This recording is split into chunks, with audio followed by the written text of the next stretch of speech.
Hello, Gareth here with AutoCrit, and today in this video we're going to run through a little bit of a stylistic exploration of one of the Goosebumps titles, A Shocker on Shock Street, by the legendary R.L. Stine. Now, what we do in all of these What's the Score video series is pick our way through a work of fiction by a legendary author, and see what we can discover, see what we can find out about their writing style and how it reflects on general best practice writing advice and what you may see out there in the field. Starting off here on our screen, I'm kicking off with a running of AutoCrit's summary report. So this condenses or collates all of the information that we know about this book and gives a rough overview, a rough score as to how well the editing has been performed, how tight a story it is across many, many factors, but we will get into that. First of all here, I'm comparing to general fiction. General fiction is AutoCrit's setting for kind of just general best practice. Let's just put it that way. General best-selling books, all of the aggregate information that we have, collated and compared to the manuscript. And we're coming out at a very favorable 80.4 here in the overall score. And it breaks it down into categories. We'll dig into each of those in turn, all of the most important ones anyway, because you don't want you being here all day for this video. But what can we learn? Let's have a look. If we start with pacing and momentum, and we're very, very high here in terms of pacing and momentum compared to, in this book, compared to what we would tend to see in general fiction. Now, AutoCrit's able to detect when a paragraph may be slower paced. The pacing tends to slow in writing when you start to pack sentences and pack paragraphs very densely. The more words that you're putting in there, especially larger words, take longer to read. It starts to pull the pace of the story down, so you may want to start breaking up paragraphs in that sense. However, here, we can see that A Shocker on Shock Street has 0 slow-paced paragraphs throughout, and whereas in the world of general best-selling fiction, you tend to see about 36 slower spots inside the data. Now, this is a great reflection, I think, on the general style of the Goosebumps series, and this is kind of what we're all about at AutoCrit, is following best practice, writing well, but also keeping an eye on what's expected within the realm of your audience, who you're writing for. What do they expect to see? What do they like to see? Now, a book written for kids, we're talking, young horror here with Goosebumps, is going to need to be snappy. It's got to hold attention. It's got to be fast. It's got to keep going at all times and not trip them up with crazy language and big long words. And so here, it's not a surprise to see the absolutely 0. Well, it's quite surprising to see 0, but you know what I mean. And average words per paragraph, again, is a bit of a testament to that. We've got 17.4, and looking at the manuscript itself, which we'll take a quick glance at in a moment. We won't go deep into depth in the manuscript to save spoilers and things like that. But average words per paragraph about 17 and a half, and that's usually because most paragraphs are a sentence. R.L. Stein is just skipping along, keeping it going, very, very brisk pace.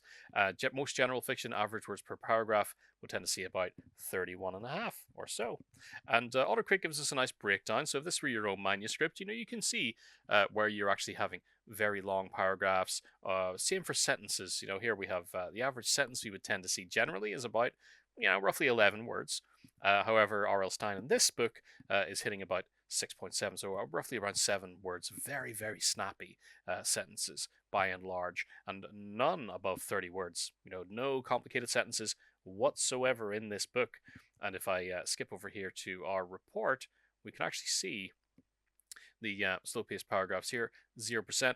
And just look at the writing. It's a line each time. Paragraphs are never really more than 3 or 4 sentences, and 3 or 4 very snappy sentences at that. And this continues throughout the entire book.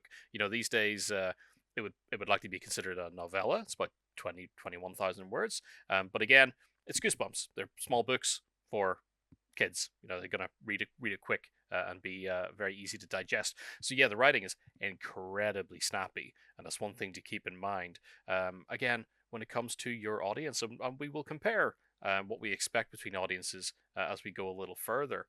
Now, our next report, which I thought was quite interesting to look at, and is always interesting to look at, is dialogue. The amount of dialogue that's going on throughout a particular novel or a particular piece of work. Most general fiction novels, again, we're talking kind of mass market paperback here, bestsellers across all genres, tend to have, kind of approaching 30% of the book being, of the writing being dialogue. Um, we're not too far off here in terms of the general build of the narrative when it comes to R.L. Stine's work with Goosebumps, around 23.5%, so roughly about 25%. And yeah, that's not a huge way off. So he's actually sticking to that balance, that we would expect to see of dialogue versus narrative. And I think it's one of these things that is very easy to fall into as a new author, is thinking that the whole story should be told through dialogue. The characters carry the story after all, don't they? So maybe they should just be saying all of this stuff when it's not true. Dialogue isn't there strictly just to be expositional and serve the plot. And well, it is to serve the plot, but you know what I mean, to describe the plot out of the mouths of the characters. That should be, everything should be unfolding in the narrative with the character dialogue backing that up instead. And we're no different here in terms of proportionality, which is quite fun to see. Moving on, we're going to stay in the realm of dialogue here, but dialogue tags. Now, the general wisdom, is when using dialogue tags or tagging dialogue, you should be sticking to said and asked as much as possible. He said, she said, or he asked and she asked, but back and forth throughout it. There's a bit of a departure here when we come to Goosebumps.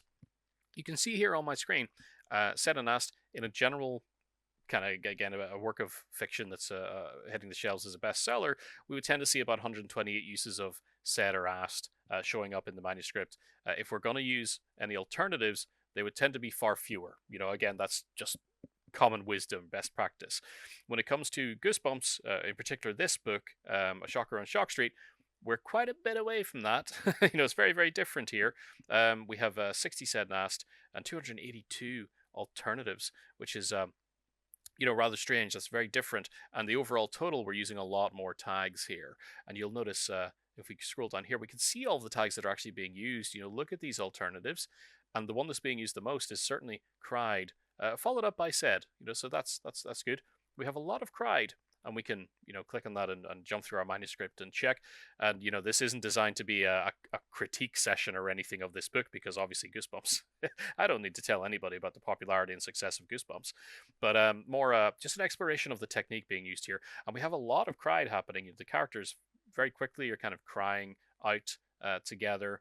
A lot of, oh yeah, here, there's a huge amount of cried, we cried there, I cried angularly, cried again. So a lot of cried happening here. And you may, if it were your own manuscript that you're working on nowadays, especially for an adult audience, if you saw something like this for an adult audience, you would definitely want to dial that back and mix it up a bit more so they don't, catch on to the fact that you're using the same thing over and over again. It becomes very annoying and repetitive. Not quite the case for this audience, though. We can get away with this. And I think on the next tab here, yeah, we do. So I decided to compare this directly to R.L. Stine's writing style. R.L. Stine is an author that we have within the AutoCrit platform. The AutoCrit platform allows you to compare your manuscript and your writing style to over 100, I can't think of the exact number, but it's above 100 individual best-selling authors and genres. So we can compile all the authors into genres and we can break them out individually. And it's not just a kind of overall comparison or something that's useless to you. You can actually compare on a word-by-word level. So if you wanted to meet the specific kind of style of an author that you really love and would like to learn from in a way, that's a really great way to do it. And if we switch the profile here to R.L. Stine, we can see that overall, he would tend to use about 122 said and asked and maybe 151 others. So the numbers start to compress. They start to become closer as we see what's going on. And this book, it's not going to, no author writes the same book twice. Let's just put it that way. So there is going to be variation from manuscript to manuscript, but it starts to tighten in. We've got the same kind of flow here of, the proportionality. Doesn't quite match, but again, things are going to change. And we'll have a look at the overall summary when it comes to R.L. Stine against himself a little later. And what's next? I think we may still be on dialogue. We are looking at adverbs in dialogue. Now, adverbs in dialogue, I think a lot of us who are writers know that it's a bit of a no-no. You really don't want to be attaching adverbs to dialogue when you can leave it up to the reader to infer. They should understand how things are being said based on the content of the of the dialogue and the context of the scene. That you can easily do that. Let them act it out in their own minds without prodding too far. But again, we're talking about a much younger audience here who perhaps need this kind of fuel so they can more easily find it in their mind, if you know what I mean, and train their brain to open up dramatically until they make it into more adult reading where they're given more freedom to exercise that creativity and that training that they've been through with books like this. So overall, in general fiction, we'd be looking across a manuscript of this length. This isn't just any manuscript. This is a manuscript. This would be a novella of a similar length that data is able to compress in that kind of sense. And that would be around 13. However, what we have here is 35 across the whole thing. So quite a lot more. And we can check each word to see what's being used and how often it's being used. And we have 8 instances of softly. So people saying things softly comes up, crops up a lot in this novella. The man in the wolf crab costume said softly. He said softly, that kind of thing. And we have sharply, replied sharply, insisted sharply. This, in a general writing sense, tends to weaken the writing. Insisted sharply, just insisted has enough force behind it already, from my perspective anyway, that you wouldn't really need the sharply. But again, this isn't supposed to be a critique session. But one thing you can do when you're looking through your own manuscripts with this is obviously go through the words and look for really strange ones, things that you may not think are particularly suited for a dialogue tag. Suspiciously is one here. Is this another joke? I demanded suspiciously. Yeah, that again doesn't quite work for me. That one, suspiciously, I know what the intention is here. It's supposed to be saying that the character is suspicious of the person they're asking the question of, but it's technically speaking in the writing saying that the speaker is speaking suspiciously, which how does someone speak suspiciously? I don't exactly know. So that would be one that would make for a nice quick edit. But yeah, this is the kind of thing that you can find very, very easily with the help of AutoCrit. So yeah, R.L. Stine, when it comes to adverbs and dialogue, a bit larger, but we know this. It's the audience. The audience needs that. And yeah, here's our comparison to R.L. Stine. You can see how this changes. If we switch the profile when we're looking at adverbs and dialogue, the numbers get a lot closer. Again, this book is using a bit more than you would generally tend to see from him, but it gets a lot closer. Let's go from, what was it, from 13? Yeah, 13 up to an average of 23. So it squishes in a lot more. So you start to get a lot closer to that style and to the needs of that audience, which is the all-important thing when it comes to writing. Not writing over the head of your audience, or indeed writing as though you're speaking down to them. You certainly don't want to do that either. Generally, when it comes to adverbs as well, you will want to make sure that you strip as many of those out of your manuscript as possible. We're always repeating the mantra from Stephen King, the road to hell is paved with adverbs. Now, adverbs aren't necessarily a 100% no-no. They're helpful. They can help with flow. They can help with description, but use them wisely. And I think, again, when we're looking at something like Goosebumps, there's going to be a lot more adverbs than you would generally see, because again we're writing for young ones. We're trying to help them picture the story, and like I said earlier, kind of train their mind to do that with writing before they can sort of level up to the more adult sphere, or move into young adult and use that as a springboard.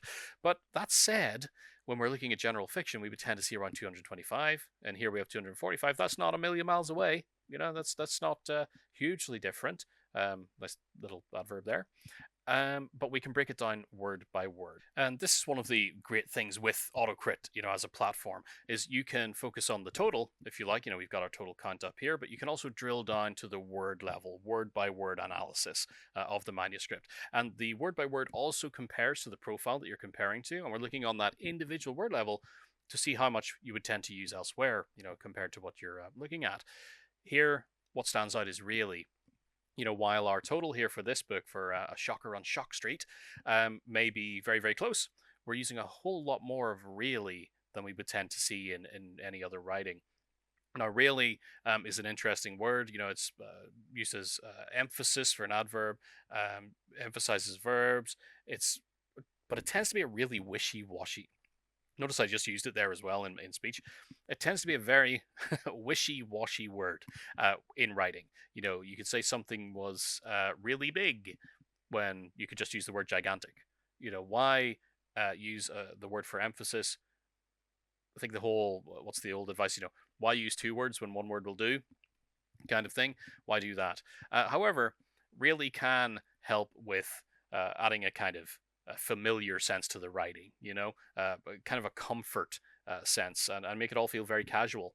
And that's likely what's happening here when it comes to Goosebumps. Somebody say, I really enjoyed it. Kids use simple language. And like I said, you don't want to be talking over their heads. So why not speak like they do in the writing? And they're going to use a lot of really.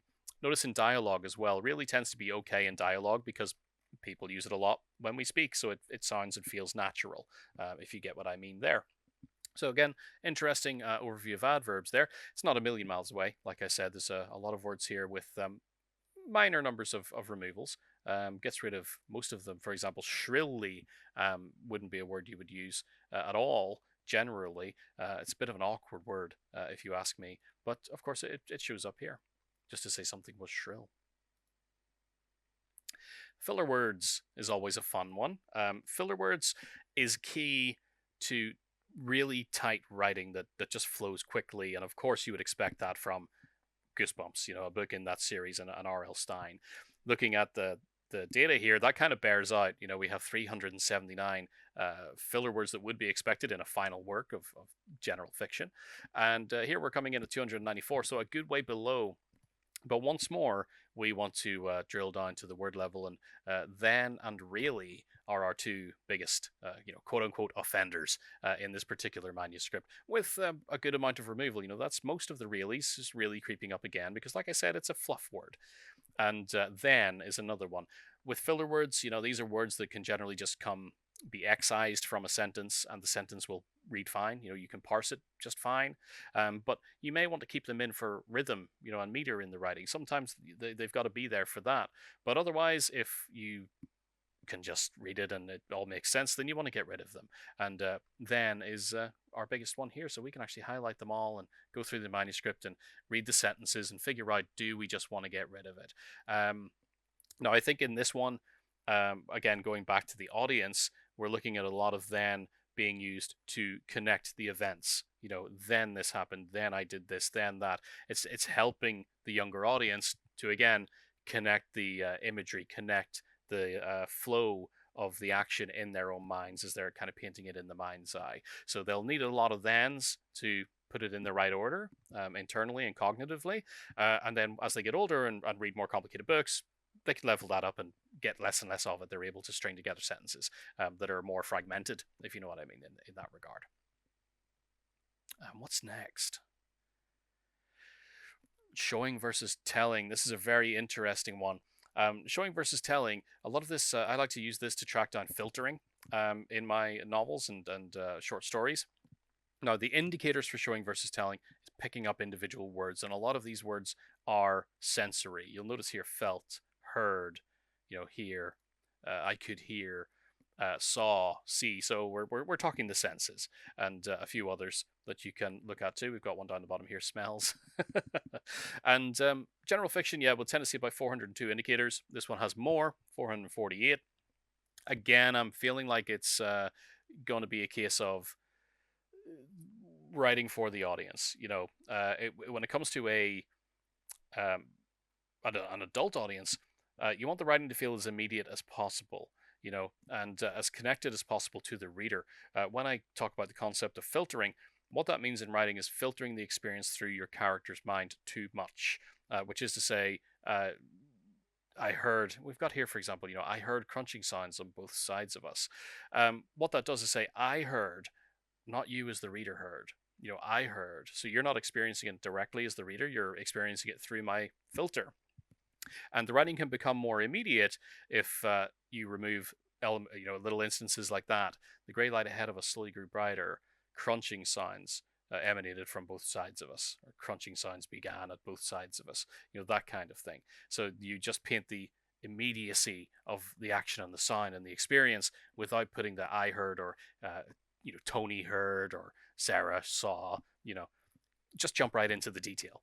And but in this case, we have some excess here kind of going on. But again, I would assume a lot of this is going to be down to the audience. You know, they need a little more casual treatment to get them into reading. So if it becomes too difficult to picture, becomes too difficult for them to get involved in, you know, they might just give up on reading, and nobody wants that for kids. Why Goosebumps has been so successful.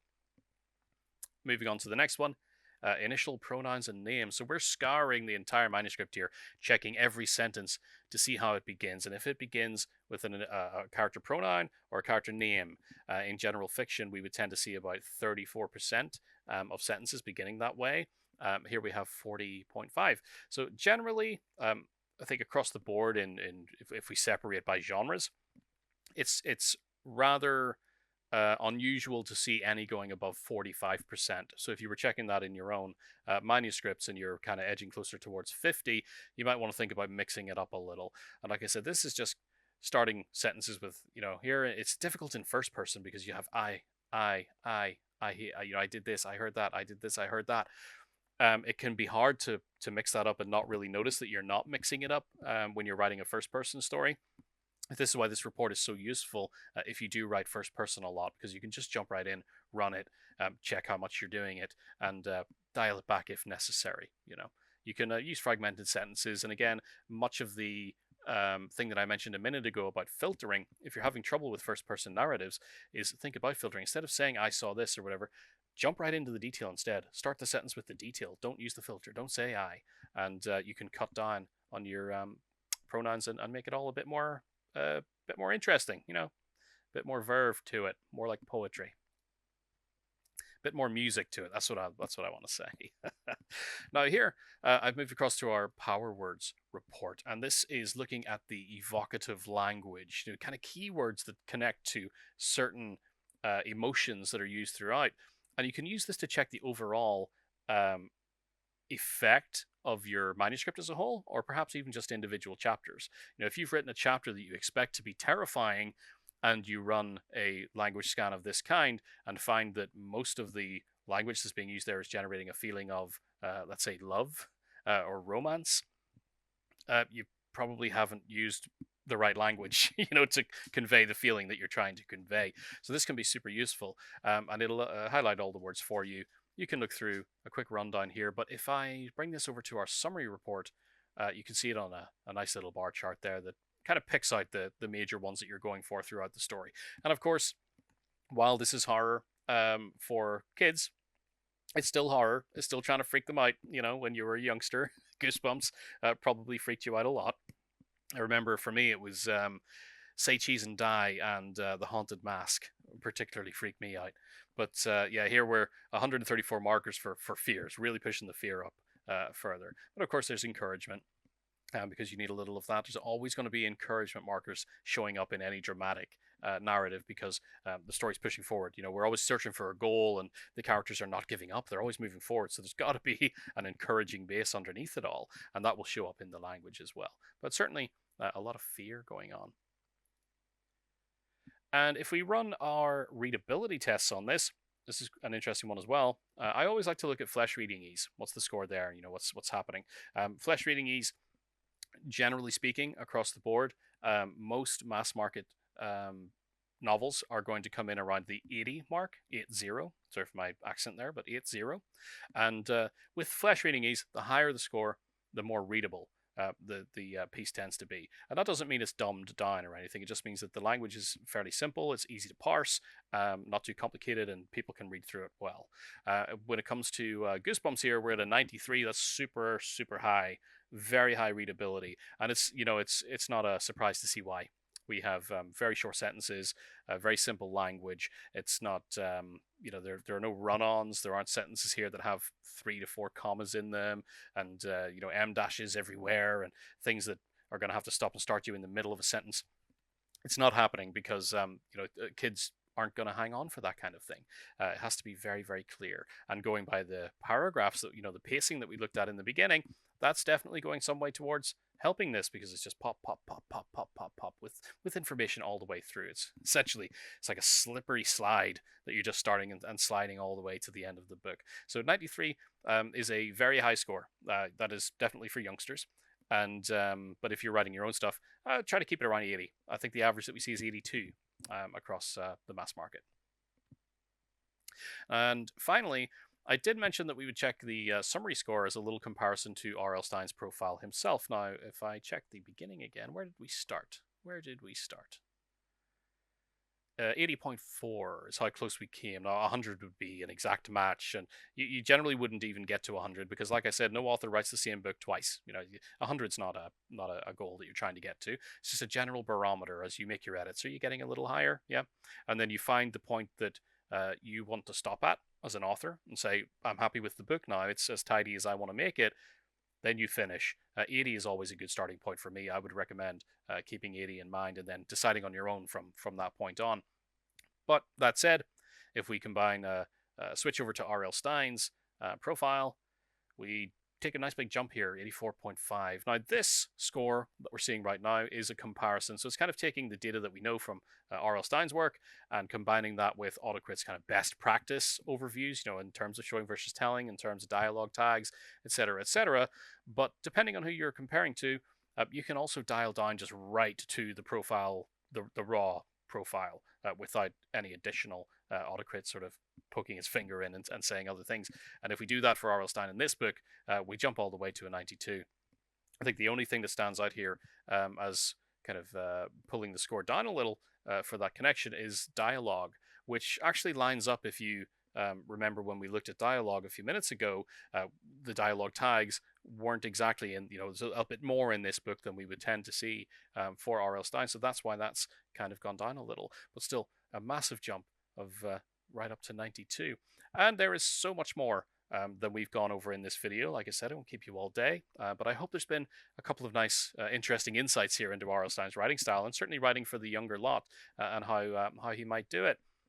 But there's a whole lot more inside AutoCrit when it comes to comparing your, running, analyzing and comparing your manuscripts. We've got dialogue here.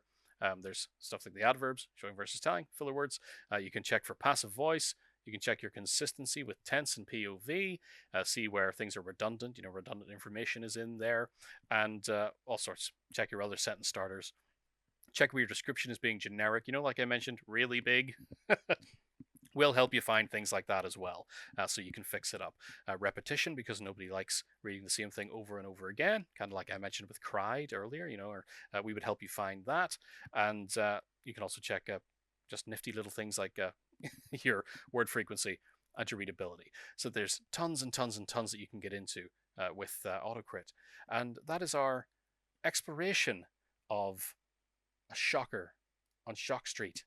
So I hope it's been, like I said, I hope it's been informational, a little bit of fun, and feel free to consult it. Now, if you want to unlock the same powers that you see here, all of this insight, getting right to the heart of your writing, feel free to join us at AutoCrit. Pop over to www.autocrit.com, make yourself a professional account, and you'll get access to all of this plus more. We have a private member community. We run club meetings and workshops and story doctor sessions, drop-in clinics and things like that every single week.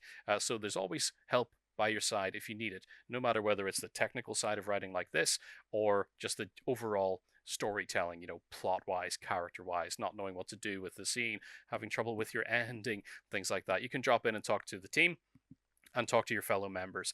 Everybody is always there to help. And of course, like I mentioned, you can also gain access as a pro member to all of the comparison options. If I remove Stein there, we have fiction and non-fiction. And if I just narrow down to fiction here, yeah, you'll see authors of all stripes from all walks of life and pretty much all genres as well that you can compare your work to as you go. So there we are. Thank you very much for joining us. Please, if you enjoyed this, look forward to more What's the Score episodes. Like the video down below, give it a thumbs up. Subscribe to the channel so you don't miss anything. We're also live every week with a new topic and to chat with the community. So drop in, get to know us, let us get to know you, and we'll see you next time. Goodbye.